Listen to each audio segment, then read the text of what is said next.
আজকে আমি গুঁড়ো দুধ দিয়ে কম সময়ের মধ্যে মিষ্টি দই তৈরি করে দেখাবো।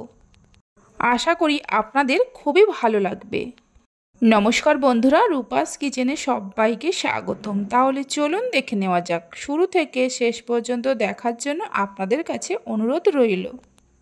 প্রথমে গ্যাসের ওপর কড়া বসিয়ে কড়ার মধ্যে দিয়ে দেব 1 কাপের 2 কাপ জল। জল যখন হালকা গরম হবে ওই কাপেরই 1.5 কাপ গুঁড়ো দুধ দিয়ে দেব। এখানে আমি যতটা গুঁড়ো দুধ নিয়েছি তার থেকে একটু বেশি জল নিয়েছি। গ্যাসের ফ্লেমটা লোতে রেখে গুঁড়ো দুধটা জলের সঙ্গে খুব ভালো করে মিশিয়ে নেব, কোনো রকমের দলা না থাকে। দুধটা ভালো করে মিশিয়ে নেওয়ার পর এর মধ্যে দিয়ে দেব 2টো এলাচকে থেঁতো করে নিয়ে আর 1 মুঠো গুড়ের বাতাসা। এলাচ আর বাতাসাটা দুধের সঙ্গে মিশিয়ে নিয়ে কিছুক্ষণ জাল দিয়ে দুধটাকে ঘন করে নেব। আপনারা যেমন মিষ্টি খাবেন সেই মতো বাতাসা দেবেন। প্রায় 6-7 মিনিটের মতো জাল দিয়ে নিয়েছিলাম। দেখুন দুধ অনেকটাই ঘন হয়ে গেছে, এর থেকে আর বেশি ঘন করব না। এবার গ্যাসের ফ্লেমটা বন্ধ করে দিয়ে দুধটা নামিয়ে রেখে ঠান্ডা করে নেব।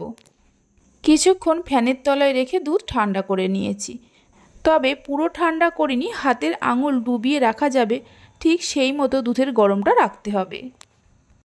এই সময় দিয়ে দেব জল ঝরানো 2 চামচের মতো মিষ্টি দই।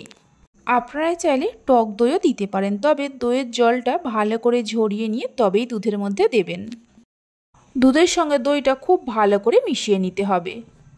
দুধ যদি খুব বেশি গরম থাকে তাহলে দইটা বসবে না, আবার একদম ঠান্ডা হয়ে গেলেও দইটা বসবে না। তাই দুধটা হালকা গরম থাকতে থাকতেই দইটা ভালো করে মিশিয়ে নিতে হবে।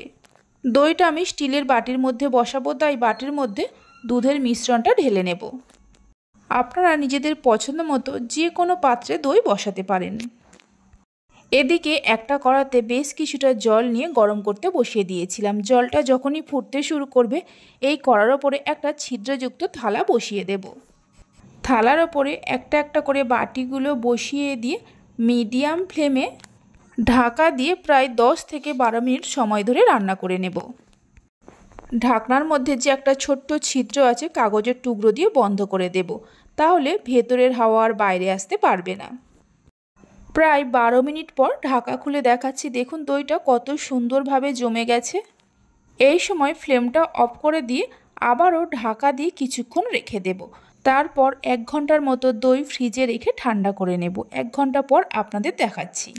1 ঘন্টা পর দই ফ্রিজ থেকে বের করে নিয়ে এসে দইটা কেটে নিয়ে দেখিয়ে দিচ্ছি। দেখুন কত সুন্দরভাবে জমেছে।